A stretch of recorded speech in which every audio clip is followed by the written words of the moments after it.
Hi, I'm Phil. Welcome to the sixth video in my Mounjaro weight loss journey, or Zepbound as it's known in the USA. This video will be covering March's results, side effects, and everything else. Then there'll be one more 1 month long update, which will cover the whole of April. This will be covering March 2025. Then after that, we'll be moving to weekly updates as we'll be up to date, and I'll be covering my weight loss, training, issues, side effect things like that. It'd be much easier for me to do it that way because at this point, I've been going back through time to November last year, and it's been a difficult struggle for me to try and remember exactly what happened during those time periods. I think weekly updates will be much easier for me, and hopefully you'll enjoy that as we go along. For those who watched the last video, you'll know a little bit about this section coming up. Will be the waffle section. This is the part where I get to chat with you a little bit more, and before we cover some tips, advice, and things and stories from the comments this week, then move on to my March results and what happened in March 2025 for me. So firstly, if you want to catch up on the previous videos, feel free to go ahead. There'll be a link in the description below to the playlist, or the playlist will pop up at the end of this video where you can click on that and it'll take you to all the previous videos in this journey. Secondly, this is a chance for me just to say thanks. I covered some of this last week. The places you people are watching from, the majority seem to be UK, USA, Australia, plenty of other places there. But in the comments this week, I've been chatting to people like Andrew from Cumbria, who's a fellow Evertonian. For those who don't follow football, an Evertonian is someone who follows Everton Football Club in the English Premier League. And that's the football or soccer team that I support. You can't quite see it now, but there's a signed Everton shirt just behind me. Also chatting with Amanda. She's from Wrexham. No idea if she's a Wrexham fan, but congratulations to Wrexham, who earned their third straight promotion, which I believe is the first time any club's ever done that through the English Football League, all the way up to the Championship next season. So congratulations to them. Nick from Cornwall, Yvonne from just down the road here in Liverpool with me. Hello too. And also Paula is another Scouser. She's following from Australia, though. She's left these shores and gone to somewhere much nicer and hotter. Final one, though, from this week. The most exotic place I think I spoke to someone from was Michelle. She was following along from, I'm just going to check this out. I think it's Kauai, Kauai, and that's in Hawaii. So no idea if I pronounced that correctly, but aloha, Michelle, and thank you for joining along. Now, the reason I go through these places, as I said last time, I'm shocked that there's so many people following along. So thank you for everyone for following first off. I never expected more than like 10, 20, 30 people maybe over 6, 12 months might start following along, watching my journey. There's over 3,000 of us already in 4 weeks. It's the 28th of April. I started this channel on the 1st of April. It's 4 weeks. There's now 3,000 of us. So thank you so much for following along. But more importantly, it gives us varied stories from all over the place. It gives us the chance to experience each other's stories, wherever we're from, give each other advice, help with each other's issues, share things that, that happen to us and each other. And that way other people can see it's not just them it's happening to. And it's putting a lot of people's mind at ease when things happen to other people. So let's keep them going. The comments aren't just for me to have content for next week's video. It really does help. We've got a great little community growing here. So make sure you leave plenty more comments on this video for next week. Oh, and also before we move on, I thank you for the support on my accent and quick speaking. Again, apologies for anyone struggling. I do speak quick, but you can slow the video down and you can use the captions, I believe, which will give you some form of subtitles, but I'm not sure how good they will work with the Scouse accent, but thank you. So I've still got no name for this next section of the video, so let's just get started with our side effects, tips, questions, answers, and advice. And today we'll start with a couple of things I've been asked to mention in my videos. The first is supplements. Do I take them? If so, what do I take? And I don't. I've never taken any supplements ever. I don't know if I should. I don't know what I should take if I should be. I don't know. I don't have any positive or negative benefits to taking them. I think the benefits of what I was taking be fairly obvious. It'll tell me what it's meant to improve internally. What vitamin's going to do what for me. But at the same time, I feel, apart from the issues I mentioned last week, I've had no real bad side effects. So I don't really want to start adding vitamins or supplements in now into the mix. I don't want to rock the boat while it's quite okay for me, should we say. The other thing I've been asked to mention a couple of times is my food. I know I've covered this in more depth in the first few videos, and if you've been following along, you'll know I had more details, I had more notes about the first few videos, covered the 2-week span, and now we're on to the monthly. But food's not really been an issue for me. From November until about January, sticking to the same things fairly regularly, very samey diet every day. Breakfast, if I ate it, we should all try and eat the 3 a day, but sometimes I just wasn't eating breakfast because I'd be too busy or forget, the way it works with Mounjaro. But if I did eat it, it could be fruit, Greek zero fat yogurt, a boiled egg or two with some salt on. Lunch could be a Huel shake, and lots of you were saying in the comments actually about the ingredients were really off-putting, but I enjoyed them. They don't seem to be having any negative effect on me. If not a Huel shake, it'd be something like a salad, bit of chicken maybe, or fish, and then even meals was similar. Chicken breast nearly every night, chopped up in the air fryer for 12-13 minutes. A pack of microwaved whole grain rice, which was 90 seconds in the microwave. Mix them together, a tiny bit of soy sauce on the rice, and then a variation of different hot sauces I've got, which are really low calories, just to spice it up a little bit. And I'd have that really every night. But the question was, do I get bored doing this? Or, does Mounjaro reduce the boredom? And I'd say for me anyway, that's definitely the case. Mounjaro reduces the boredom. I don't find that eating the same things repetitive, annoying, or tiresome. I just find that at the moment I know that I'm just eating to fuel my body. And food's not really a concern to me at the moment, as you know. The food noise goes away, the cravings, the hunger goes away. So I know I've just got to eat 3 meals a day, get a relative amount of calories in my body, and that'll be me done. So for me personally, it doesn't. I've been eating out and things as well. Every now and again. So if you follow along, I went to Disneyland. I ate in restaurants there. I eat in restaurants if we go out for family celebrations, or just as a family might go to one day to a restaurant for something to eat. I'll eat a normal meal. I don't normally change it. I tried not to count calories at all while I've been on Mounjaro. I will have a quick look and make sure things look okay if I'm going to eat them. But if you're out in a restaurant, you're having 1,500, 2,000 calorie meal once a month. It's not the end of the world. I used to probably consume 3, 4, 5,000 calories easily per day, and that led me to where I was at nearly 20 stone when I started these videos. Don't be too hard on yourself if you do have a calorific meal. Enjoy it. It's a long journey. We're in this for the long haul. It's not going to happen overnight. So enjoy that meal when you get the chance to have it, and I've really enjoyed mine on occasions. That's a couple of bits of insight now from me. So we'll go into some of your comments and things that you've been speaking about this week in the previous video and previous videos. I don't just look at this video, I do go back. Just while I'm on that, very quickly, I think I've replied to every single comment I've ever had on the channel, even the negative ones I've tried to comment on and give my opinion why I think they're wrong. But it could be my lack of understanding, but the way YouTube works is it tells me when I get a notification, but then if I reply and then you reply, it doesn't tell me because I'm not logged into this channel for my normal daily YouTube. So I am still trying to pick them up. So if I don't reply to them as quickly or I've missed some, I apologize. I'm not ignoring you. It's just not notifying me that I'm getting those replies. So I will try and check them out though, but I'm getting a lot of comments. I'm trying to keep up to date, and they really are fascinating, some of the conversations we're having. So keep them coming. But anyway, yeah. So I think it's safe to say from the amount of comments we got last week that the cold hands, cold feet, and just feeling cold in generally seems to be the most common side effect amongst us all on Mounjaro. Lots and lots of you in the comments have experienced it. I didn't mention last week that I seem to have developed Raynaud's disease recently, which may or may not be related to Mounjaro. The doctor said it's nothing to worry about. Basically, if you don't know, it's a circulation thing where the fingertips, I believe it can happen to your toes as well, it looks like the blood run out when they go pure white. They feel really cold. Sometimes you get pins and needles. I tend to got that when it came back. When I had it 2 or 3 times, like I said, the doctor said it's nothing to worry about for now at least. But that's something that has happened to me since I think it was January or February. I forgot to mention last week. Apologies for that. Also mentioned last week was the choice between daily tablets and a weekly injection. If that became a possibility in the future, would you like to take a daily tablet or would you stick to your weekly injection? And the vast majority seem to agree with me that the weekly injection was easier to remember, easier to take, and daily tablets could be forgotten easier because it's become run-of-the-mill, got to do it every day, forget. I do forget to take the one medication I have to take, which is for gout, which was brought on by my weight gain over the years. And I forget to take that. I take it twice a day, and a lot of the time I'll only remember once, or sometimes not at all. So yeah, a lot of you seem to agree that the weekly injection would be a benefit. No, not a benefit, would be easy to remember.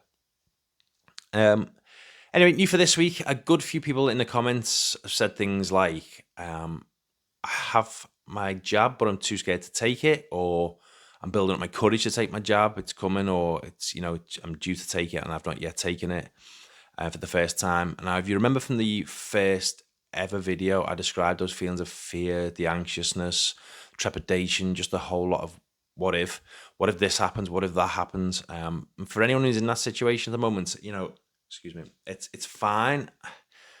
And I pretty feel like it's normal to feel like that way. It's if you've never needed to inject yourself before, if I hadn't needed to ever inject myself before, but standing there with a needle or the quick pen in your hand, ready to self-inject it's really, really scary. And, there's no medical people around. Anytime I've ever had a needle before, it's been from a nurse or a doctor.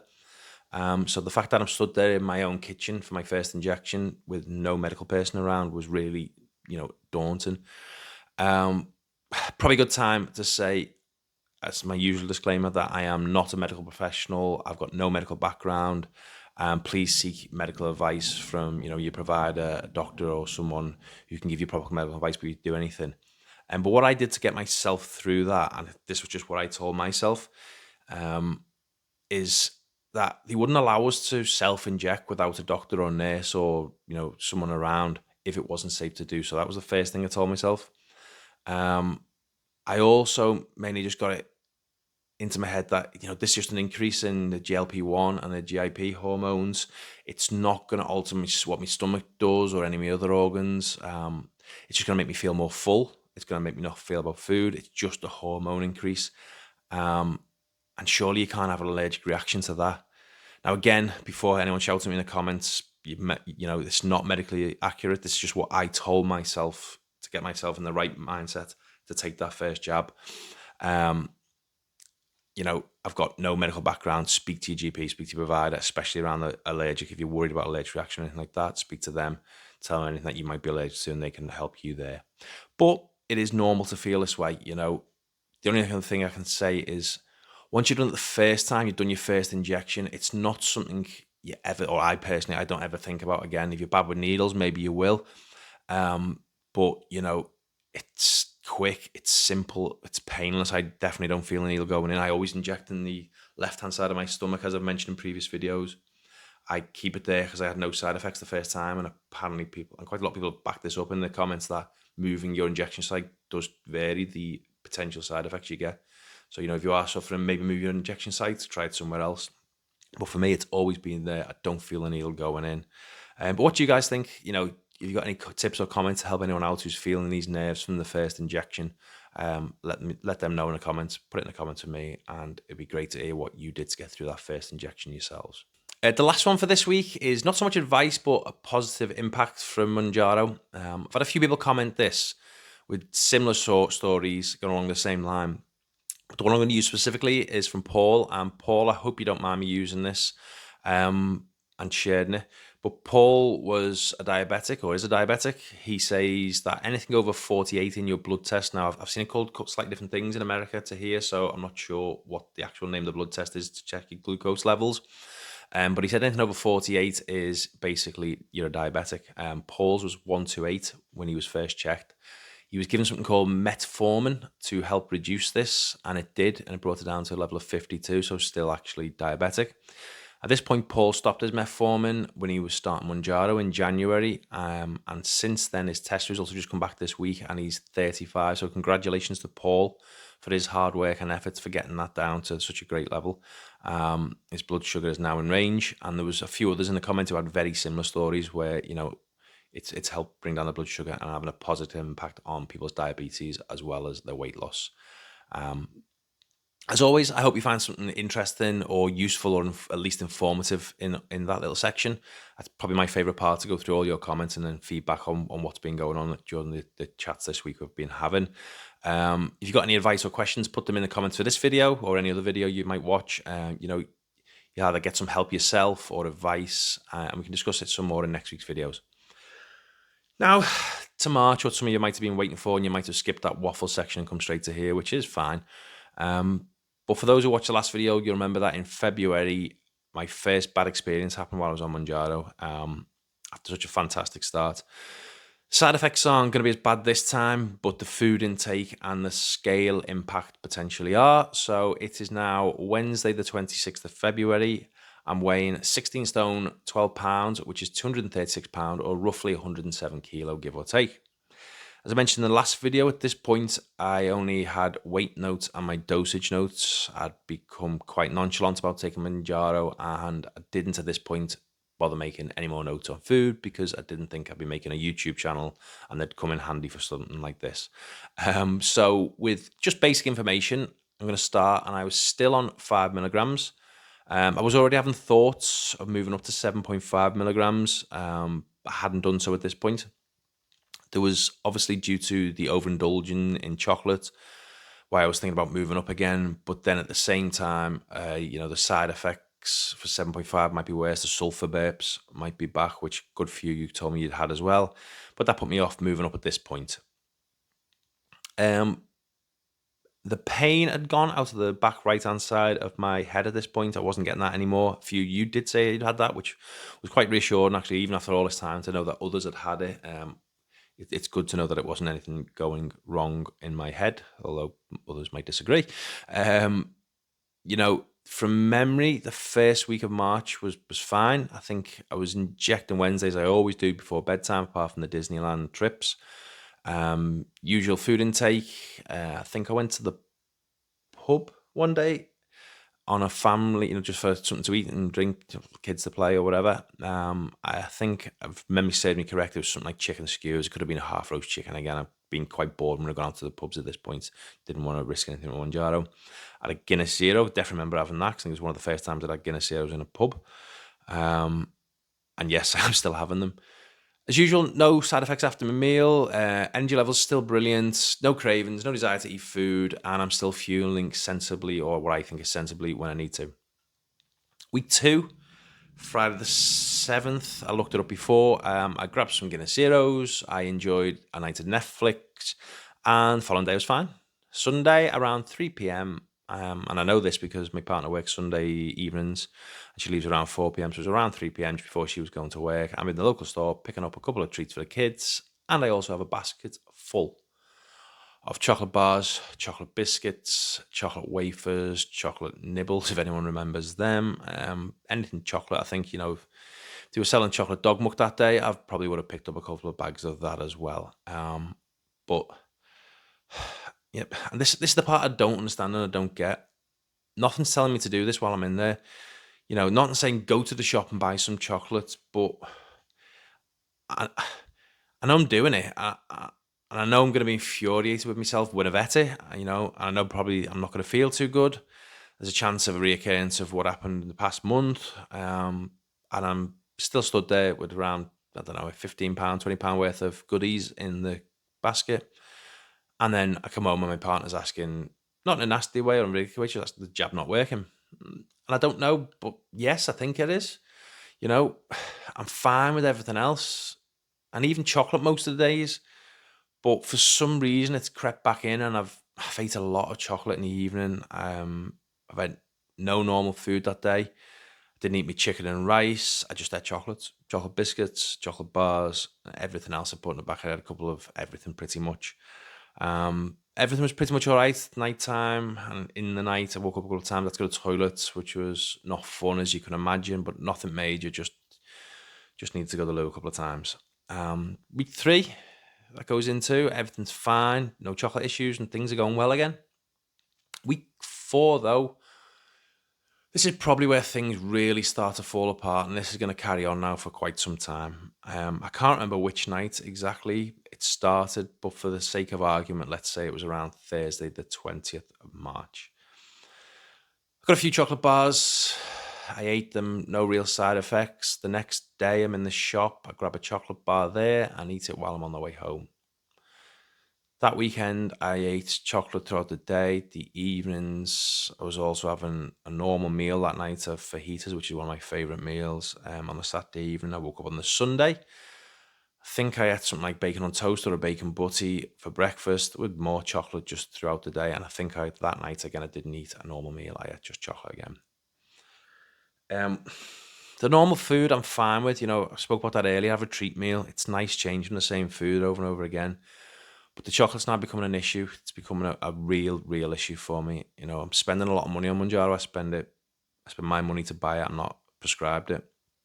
It's not meant to be happening. Is it my willpower? Is it the effects wearing off? Do I need to increase my dose? Is this the end of my weight loss journey? Am I just going to stay as I am now? And it was this point I started looking for a reason or excuse or, some sort of scapegoat. I was thinking of anything that could be impacting it. And I mentioned it briefly in last week's video. And I thought about anything that might be triggering this. And that's when I came up with the Guinness. Was it the alcohol-free Guinness Zero? Somehow triggering me to want, chocolate later in the week or after drinking it. I should point out that I've always had a really bad sweet tooth. Even before Mounjaro, I had a real bad sweet tooth. And I consumed way too much chocolate and cakes. It's not really crisps or jellies for me. It's chocolate, cakes, that kind of thing. And this was me falling back towards my old self, the old me. I decided to start looking into when I was drinking Guinness Zeros. You could just say stop, but there's very few treats I'm having here, and Guinness Zero is one thing I'm really enjoying. So I thought what I'd do is I'd mark down, start checking when I drank Guinness Zero, and then I'd check when I had a chocolate binge and see if there's any correlation with the two. It's looking at the moment like there is. And we'll pick that up in April because it falls into April more than March. And I've been moving this along now for a couple of videos, but it's end of March, beginning of April, I'll start to investigate this properly and thoroughly. That'll also, as I mentioned before, April will be the last monthly update. We'll be going forward, as I said, to give you weekly summaries. We'll cover April off, and then we should be pretty much up to the beginning of May, and that'll be the date where, in real time, where I'll be able to then give you weekly updates, what I'm doing, what I'm planning. I hope it's something that you guys will like, but we'll see how that goes going forward. But anyway, March, what did that do for the scales? If you remember earlier on, I said Wednesday, the 26th of February, I weighed 16 stone, 12 pounds, 236 pounds, or roughly 107 kilos. On Wednesday, the 26th of March, I weighed 16 stone 10, 234 pounds, or 106 kilos. It's a big surprise to me. I truly expected to maintain at best after the last week or so I'd had on with all the chocolate, or at least gain potentially. But I managed to lose another 2 pounds, or roughly about a kilo, just under a kilo. Again, I was not doing any exercise at this point. It was just the jab and my food intake that was resulting in this weight loss. But as I mentioned, April will cover lots of things. It's still not going to plan in April. Things don't improve. That month, I was also, this is when I started the channel, so the whole of April will have been while you've been seeing my first videos that we covered at the beginning of April right the way up to now.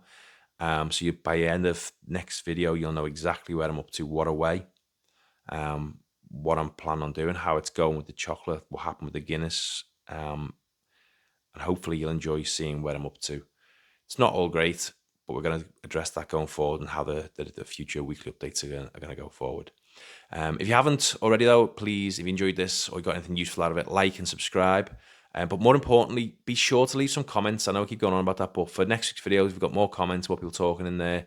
It's a great place for looking for advice for yourself. If you're not commenting for yourself, but you want some advice, have a look in there. There's loads going on. There's some great bits of wisdom in there, some fantastic people commenting all the time and helping each other out.